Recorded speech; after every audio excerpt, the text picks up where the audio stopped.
৬,০০০ বছর আগের মহাভারতের যুদ্ধ যদি আবারও শুরু হয়, আর সেই যুদ্ধ যদি সায়েন্স ফিকশনের সাথে রিলেটেড থাকে, তাহলে কেমন হতো?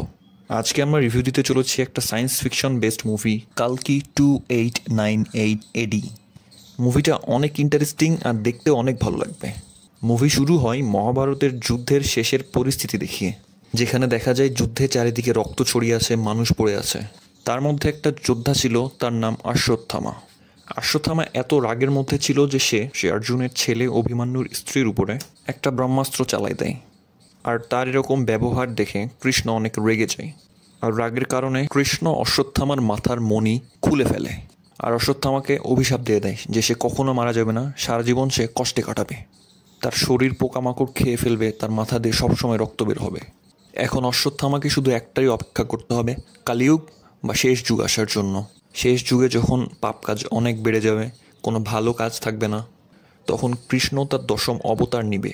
আর যখন সে অবতার নিবে, তখন সে তার মায়ের পেটে থাকার সময় অশ্বত্থামাকে তাকে প্রোটেক্ট করতে হবে। ঠিক যেমন আজকে সে একজন গর্ভবতী মায়ের প্রতি অ্যাটাক করেছে, ঠিক তেমনই তাকে আবারও একজন গর্ভবতী মাকে রক্ষা করতে হবে। আর এই সময় যখন আসবে, তখন তার মণি ঠিকই তার কাছে চলে আসবে, আর এই মণি জল করা শুরু করবে। যুদ্ধের এই কাহিনীর পরে আবারও একটা কাহিনী আসে। সেই কাহিনীটা হলো 2898 এডিতে, অর্থাৎ মহাভারতের যুদ্ধের ঠিক ৬,০০০ বছর পর। মহাভারত হয়েছিল 3102 বিসিতে। এখানে এমন একটা পৃথিবী দেখায় যেখানে সব কিছু ধ্বংস হয়ে গেছে, চারিদিক শুকিয়ে আছে, কোথাও কোনো পানি নেই। পৃথিবীতে কোনো কিছুই বেঁচে নেই, শুধু পৃথিবীর প্রথম শহর কাশীকে ছাড়া। কাশী এখন পৃথিবীর প্রথম আর শেষ শহর, আর এই কাশী শহরে এখন রাজত্ব করে সুপ্রিম রুলার ইয়াস্কিন। এখানে একটা মেগা স্ট্রাকচার আছে যাকে বলা হয় কমপ্লেক্স, যেটা দেখতে আসলে একটা উল্টা পিরামিডের মতো। কমপ্লেক্সের বাইরের কমান্ডারের নাম মানব, যে ইয়াস্কিনেরই একজন আর্মি। আর এখন এমন একটা সময় চলছে যখন কোনো মানবতা নাই, খাওয়ার কিছু নাই, পানি পর্যন্ত নাই, কিন্তু এখানে টেকনোলজি প্রচুর অ্যাডভান্স। যেমন ফ্লাইং কার, রোবট, এআই, আরও অনেক কিছু আছে। অর্থাৎ 2024 সালে আমরা যেমন অনেক কিছু ইম্পসিবল ভাবি, এই সময়টাতে সেরকম সব কিছুই হয়ে গেছে। এই কমপ্লেক্সের ভিতরেই অনেক ধনী মানুষেরা থাকে, আর এই কমপ্লেক্সের ভিতরে কোনো কিছুরই অভাব নেই। এখানে আছে পানি, ফল, গাছ, সব কিছুই। আর যারা গরিব লোক আছে, তাদেরকে কমপ্লেক্সের বাইরে থেকে এখানে নিয়ে এসে কাজ করানো হয়। এখানে অনেক বাউন্টি হান্টার্সও আছে যারা পয়েন্ট সংগ্রহ করে। এটাকে মেইনলি ইউনিট বলা হয় এখানে। আমাদের যেমন টাকার প্রচলন আছে, এখানে তেমন ইউনিটের প্রচলন আছে। কারো কাছে যদি 1,000,000 ইউনিট থাকে, তাহলে সে কমপ্লেক্সে প্রবেশ করতে পারবে। আর এখানে এমন এক ধরনের টেকনোলজি আছে যেখানে কারো শরীরে স্ক্যান করলেই তার সমস্ত ডেটা দেখা যায়। তার কাছে কত টাকা আছে, সে কি করে, আগে কি করেছে, সবই দেখা যায়। আর এই দুনিয়ায় সব থেকে বাজে অবস্থায় রয়েছে মেয়েরা, বিশেষ করে ভার্জিন মেয়েরা। এর কারণ হলো, এই যে ইয়াস্কিন আছে, সে এক ধরনের কালীযুগের ডিমন। সে নিজেকে গড ভাবে। ওর বয়স 200 বছরেরও বেশি। আর ও প্রত্যেকটা ফিমেলকে নিজের সিড দ্বারা প্রেগনেন্ট করে, আর সেখান থেকে একটা সিরাম বের করে। আসলে ওর এমন একটা মেয়ে দরকার যে ওর সিডকে 150 দিনের বেশি গর্ভধারণ করতে পারবে। যেই মেয়ে 150 দিনের বেশি সিডকে নিয়ে রাখতে পারবে, তার গর্ভ থেকে সিরাম এক্সট্র্যাক্ট করা হবে, আর সেই সিরাম ইয়াস্কিন তার নিজের কাজে লাগাবে। কিন্তু এখন পর্যন্ত কোনো মেয়েই এতদিন ধরে প্রেগনেন্ট থাকতে পারেনি, সবাই তার আগে মারা গেছে। এখানে মেয়েদেরকে শুধু ইউজ করা হয় এই কারণেই। এই জন্য বাউন্টি হান্টাররাও ভার্জিন মেয়েদেরকে আলাদা করে রাখতো এবং তাদেরকে বিক্রি করে দিত ইউনিটের জন্য। আর তাদের প্রত্যেকের একটা উদ্দেশ্য ছিল যে তারা কমপ্লেক্সের ভিতরে যাবে, কারণ কমপ্লেক্সের ভিতরে একটা আলাদা দুনিয়া ছিল। বাইরে তো সব কিছুই খারাপ, কিন্তু কমপ্লেক্সের ভিতরে সব কিছু আলাদা ছিল, সব কিছু ভালো ছিল। এরপরে দেখা যায় একটা মেয়েকে একটা ট্রায়াঙ্গুলার চেম্বারের মধ্যে রাখা হয়েছে। সে 90 দিনের প্রেগনেন্ট ছিল। তার শরীর থেকে এখন সিরাম এক্সট্র্যাক্ট করার জন্য তাকে চেম্বারে নিয়ে আসা হয়েছে। সিরাম এক্সট্র্যাক্ট করা হয়ে গেলে সে মেয়েটাকে আগুনের মধ্যে ফেলে দেওয়া হয়। এভাবেই শত শত হাজার হাজার মেয়েকে মেরে ফেলা হয়েছে। যেই সায়েন্টিস্টরা এই সিরাম বানানোর কাজ করছিল, তারাও ভীষণ ক্ষুব্ধ হয়ে গেছিল। তাই একটা সায়েন্টিস্ট ইয়াস্কিনের সাথে দেখা করতে যায়। সেই ইয়াস্কিনের সাথে দেখা করতে যাওয়ার আগে একটা বোতলের মধ্যে করে কিছু বিষ নিয়ে যায়। কাউন্সিলর মানি সায়েন্টিস্টকে ইয়াস্কিনের কাছে নিয়ে যায়। সিরাম নেওয়ার পরেই ইয়াস্কিন বাতাসে ভাসতে ভাসতে হঠাৎ পড়ে যায়, আর বলে অনেক দিন পর কেউ তাকে মারার চেষ্টা করেছে। ইয়াস্কিন তার সিরাম বানানোর কাজ চালিয়ে যেতে চায়। ইয়াস্কিন ভাবে যে এটা হচ্ছে নতুন যুগের আরম্ভ। এখন প্রশ্ন হলো যে এত পরিমাণে পাপ বেড়ে গেছে, তাহলে কোথাও কি কোনো ভালো নাই? কোথাও কি কোনো ভালো কাজ হয় না, বা ভালো মানুষ নেই? অবশ্যই আছে। তারা থাকে অন্য একটা জায়গায়। তারা এখনও গডে বিশ্বাস করে। তাদেরকে বলা হয় রেবেল। তারা থাকে সম্ভালাই, যেই জায়গাটা অনেক লুকায়িত। ইয়াস্কিন আর কমান্ডার এরা এখন এই জায়গাটা খুঁজে পায়নি, তার এই জায়গাটা খুঁজে পেলে এই জায়গাটাকেও তারা ধ্বংস করে ফেলতো। রেবেলসরা লুকে লুকে সবার হেল্প করে। এদের একটা মেইন লিডার আছে, তার নাম মারিয়াম, যে মহাভারত, অশ্বত্থামা, কালিযুগ সব কিছুর উপরেই বিশ্বাস রাখে। সে বিশ্বাস করে যে এমন একটা দিন আসবে যখন মা আসবে আর তার মধ্যে থেকে কৃষ্ণ বের হবে। এবার দেখা যায় যে কিছু লোককে কাশিতে নিয়ে আসা হয় তাদেরকে বিক্রি করে দেওয়া হবে বলে, ছেলেদেরকে কর্মচারী হিসেবে আর ভার্জিন মেয়েদেরকে প্রেগনেন্ট করার জন্য, অর্থাৎ তাদের সিরাম বানানোর কাজে ইউজ করা হবে। এই লোকগুলোর মধ্যে একটা মেয়ে ছিল, সে নিজেকে ছেলে বলে সম্বোধন করে, কারণ সে জানতো সে যদি বলে যে সে মেয়ে তাহলে তার কি হতে চলেছে। যখন ছেলে মেয়ে আলাদা করা হচ্ছিল তখন কোনো মতে ওই মেয়েটা পালিয়ে যায়, আর মেয়েটাকে পালাতে হেল্প করে একটা রেবেল। ওই গাড়িতে করে আসছিল একটা রেবেল, আর সেই রেবেলের কাছে ছিল মণি, অর্থাৎ অশ্বত্থামার মণি। সে যে একটা গর্ভবতী মেয়ের কাছে মণিটা রাখে আর দেখে যে মণিটা জ্বলে কিনা, কিন্তু মণিটা জ্বলে নাই। তখন সেই রেবেল বুঝে যে এই মেয়ে তাহলে কৃষ্ণর মা না। বাউন্টি হান্টার্সরা সঙ্গে সঙ্গে সেই জায়গায় অ্যাটাক করে আর রেবেলসদেরকে ধরতে চলে আসে। বাউন্টি হান্টার্সদের অ্যাটাকে রেবেলসের কাছ থেকে মণি পড়ে যায়, কিন্তু সেই ছোট্ট মেয়েটা সেই মণিটাকে তুলে নেয়। বাউন্টি হান্টার্স রেবেলকে ধরে ফেলে আর তাকে কমান্ডারের সামনে নিয়ে আসে। কমান্ডার রেবেলসকে জিজ্ঞেস করে যদি সম্ভালয়ের ঠিকানা সে কমান্ডারকে দেয় তাহলে তাকে ছেড়ে দিবে। প্রেগনেন্ট মেয়েটা বলতে মানা করে, সেখানে দুজনকে মেরে ফেলে কমান্ডার। এসব দেখার পর মনে হয় যে আসলেই পৃথিবী থেকে ভালো চলে গেছে, যা হচ্ছে সবই খারাপ। এরপরই একটা বাউন্টি হান্টারের সাথে দেখা হয় যার নাম ভাইরাভা, যার রোল করেছে প্রভাস। ভাইরাভার একটা রোবট কার আছে, তার নাম AI বুজ্জি। ভাইরাভা আসলে রেবেলসকে ধরতে এসেছিল, কারণ সে রেবেলসকে ধরতে পারলে সে 5000 ইউনিট পেত। এখানে সব বাউন্টি হান্টারেরই একটা ইচ্ছা, সবাই 1 মিলিয়ন ইউনিট সংগ্রহ করবে আর কমপ্লেক্সের ভিতরে যাবে। ভাইরাভারও স্বপ্ন একই রকমেরই ছিল, সেও কমপ্লেক্সের ভিতরে যেতে চায়, কিন্তু তার কাছে নাই কোনো ইউনিট। ভাইরাভা এখানে অন্যান্য বাউন্টি হান্টারদের সাথে অনেক মারামারি করে আর সেই রেবেলসকে নিজের সাথে নিয়ে যায়। ভাইরাভার কথা বলতে গেলে সে এক ক্যাপ্টেনের কাছে বড় হয়েছে, কিন্তু বড় করার পর ক্যাপ্টেন তাকে বিক্রি করে দিতে চায়, কিন্তু ক্যাপ্টেন ভাইরাভাকে বিক্রি করার আগেই ভাইরাভা ক্যাপ্টেনকেই উল্টা বিক্রি করে দেয়, অর্থাৎ চোরের উপরে বাটপারি। তার মানে বোঝা যাচ্ছে সে অনেক স্মার্ট, কিন্তু বর্তমানে সে রয়েছে অনেক অভাবের মধ্যে। সে কোনো কিছুর বিলও দিতে পারে না, তার কাছে অনেক ইউনিটের অভাব। সে সবার কাছ থেকে পয়েন্ট ধার করে করে নিয়ে থাকে, কারো পয়েন্ট ব্যাকও দিতে পারে না। তার একটাই স্বপ্ন, সে যাবে কমপ্লেক্সের ভিতরে। এদিকে ভাইরাভাকে একটা মেয়ে পছন্দ করে, তার নাম রক্সি। রক্সির কাছ থেকেও সে ইউনিট ধার করেছিল। এর মাঝে রক্সি কমপ্লেক্সের ভিতরে 70 দিনের কাজ করার একটা অ্যাপয়েন্টমেন্ট পায়। তখন ভাইরাভাকে রিকোয়েস্ট করে যে সেও যেন তাকে নিয়ে যায় কমপ্লেক্সের ভিতরে। তখন রক্সি ভাইরাভার জন্য 1 ঘন্টার একটা টেম্পোরারি পাস বানায় দেয়। কমপ্লেক্সের ভিতরে যাওয়ার পর ভাইরাভা দেখে আর্টিফিশিয়াল দুনিয়া কিভাবে বানানো হয়েছে। ভিতরে সমুদ্র আছে, জঙ্গল আছে, পানি আছে, ফল আছে, গাছ আছে, সবই আছে। অর্থাৎ আমরা যেমন এখন গাছ কাটি, বন নিধন করি, সমুদ্রের পানি নোংরা করি, ফিউচারে সমুদ্র আর গাছপালাকে দেখায় ইউনিট সংগ্রহ করা হয়। এগুলাকে লাক্সারি হিসেবে দেখা হয় ইন ফিউচার। ভাবতে অবাক লাগে তাই না? কিন্তু এমনটাও আসলে হতে পারে।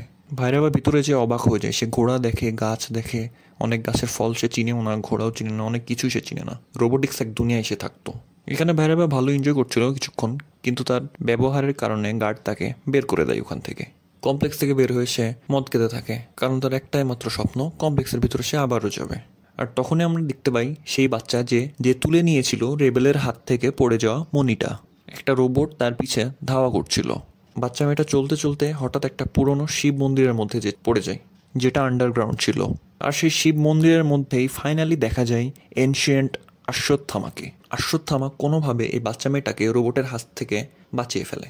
ছোট বাচ্চা মেয়েটা অশ্বত্থামাকে ওই মণিটা দেখায়, আর মণিটা সঙ্গে সঙ্গে জ্বলা শুরু করে। অশ্বত্থামা মণি দেখার পরে বুঝতে পারে যে কৃষ্ণের জন্ম হতে চলেছে, অর্থাৎ কেউ একজন মা হয়েছে যাকে তার এখন প্রোটেক্ট করতে হবে। হ্যাঁ, একটা মেয়ে ছিল যে প্রেগনেন্ট ছিল 5 মাসেরও বেশি, অর্থাৎ 150 দিনেরও বেশি সে প্রেগনেন্ট ছিল, আর সেই হতে চলেছে মা, অর্থাৎ কালকি অবতারের মা। আর এই মেয়েটা ছিল ইয়াস্কিনের ল্যাবের মধ্যেরই একটা মেয়ে, যার নাম ছিল সুমতি। মেয়েটার রোল করেছে দীপিকা পাদুকোন। সুমতি 150 দিনের প্রেগনেন্ট জানার পর ল্যাবে তার সামনের রুমেই থাকা একটা মেয়ে সবাইকে জানিয়ে দেয় যে সুমতি 150 দিনের প্রেগনেন্ট। কারণ সুমতি সিরাম এক্সট্রাক্ট করতে পারলেই বাকি সব মেয়েরা বেঁচে যাবে, কিন্তু সুমতি চাচ্ছিল এই বাচ্চাটাকে জন্ম দিতে। সুমতিকে ছোটবেলায় তার বাবা মা ইউনিটসের জন্য বিক্রি করে দিয়েছিল এই ল্যাবে। এখন তার কাছে কেউই নেই, তাই সেই বাচ্চাটাকে বাঁচাতে চায়। সুমতিকে ট্রায়াঙ্গুলার মেশিনটার মধ্যে নিয়ে আসা হয় তার সিরাম এক্সট্রাক্ট করার জন্য।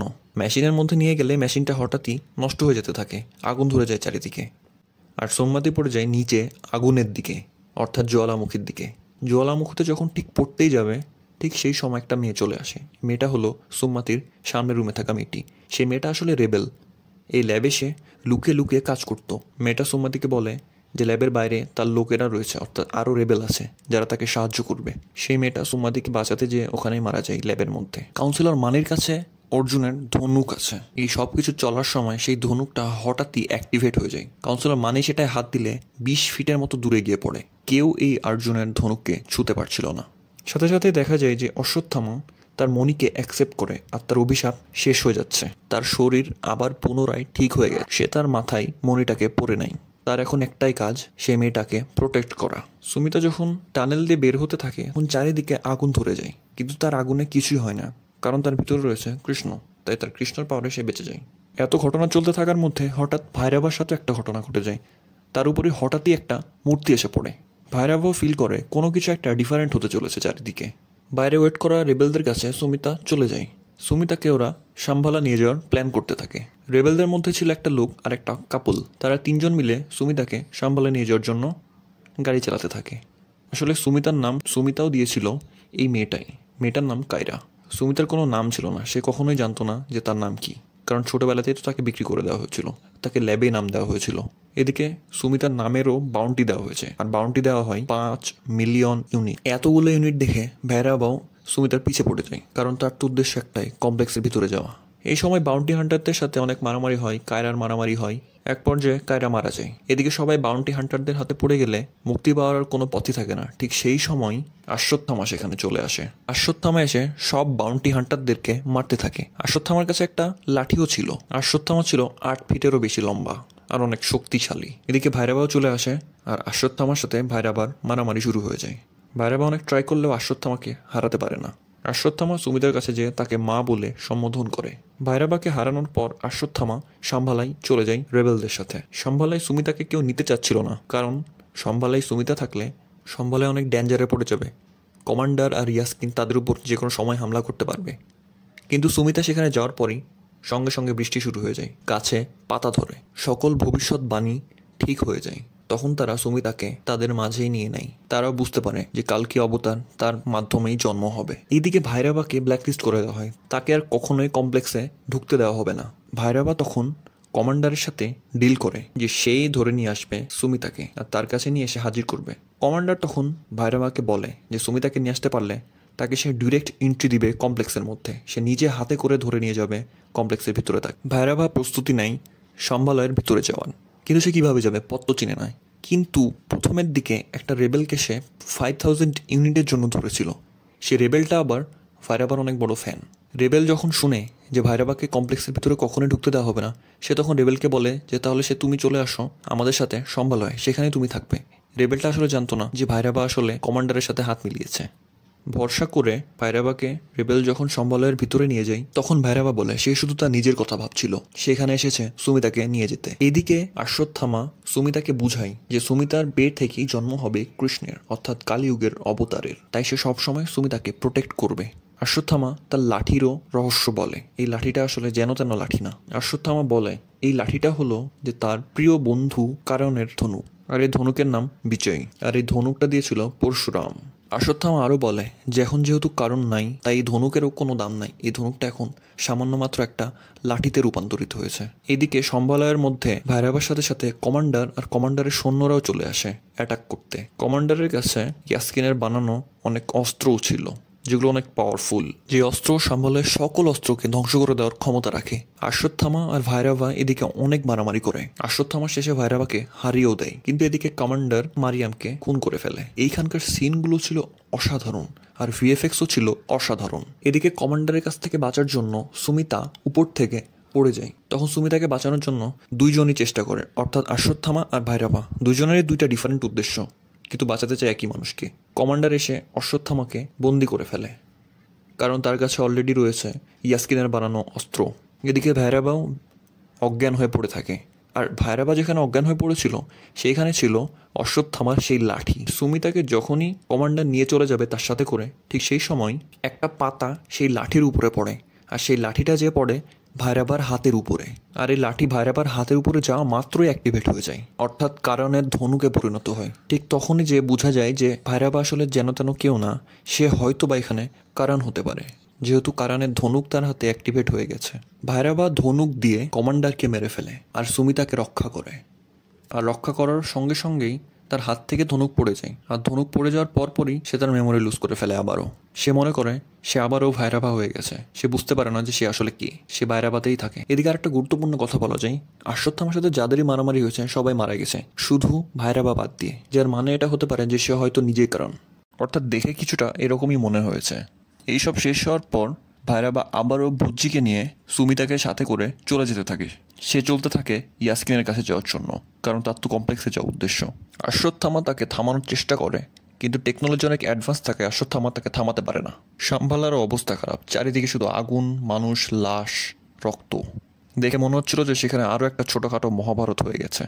অশ্বত্থামা ততক্ষণে বুঝে যায় যে ভাইরাবা তার বন্ধু কারণের রূপে আছে, শুধু সে সবকিছু ঠিক মতো মনে করতে পারছে না। তাই এখন অশ্বত্থামার আরও একটা কাজ, সে এখন কারণকে মনে করাতে হবে যে সে আসলে কি, মানে ভাইরাবাকে, যেন ইয়াসকিনকে হারাতে আর কালকির অবতারের জন্মে সে তাকে হেল্প করতে পারে। এদিকে শেষের সিনে দেখা যায় যে ইয়াসকিন সুমিতার সিরামের একটা বিন্দু পাওয়া যায়, অর্থাৎ যখন সুমিতার সিরাম এক্সট্রাক্ট করা হচ্ছিল, মেশিনে আগুন ধরার আগে সুমিতার মধ্যে থেকে এক ড্রপ সিরাম এক্সট্রাক্ট করা গেছে। সেই সিরামটা মানি ইয়াসকিনকে দেয়। সেই সিরামটা ইয়াসকিন ইনজেক্ট করা মাত্রই অনেক পরিমাণে পাওয়ারফুল হয়ে যায়। পাওয়ারফুল হওয়ার পর ইয়াসকিন বলে সুমিতাকে আনতে আর কালকির জন্ম থামাতে সে নিজেই এখন যাবে। আর এভাবেই শেষ হয়ে যায় কালকি 2898 মুভিটা। আই হোপ আপনাদের এক্সপ্লেনেশনটা ভালো লেগেছে। কালকি মুভির এখন সেকেন্ড পার্ট আসাটাই শুধু বাকি। ভিডিওটা ভালো লেগে থাকলে লাইক করে দিবেন, আর চ্যানেলে নতুন হয়ে থাকলে সাবস্ক্রাইব করে পাশেই থাকবেন।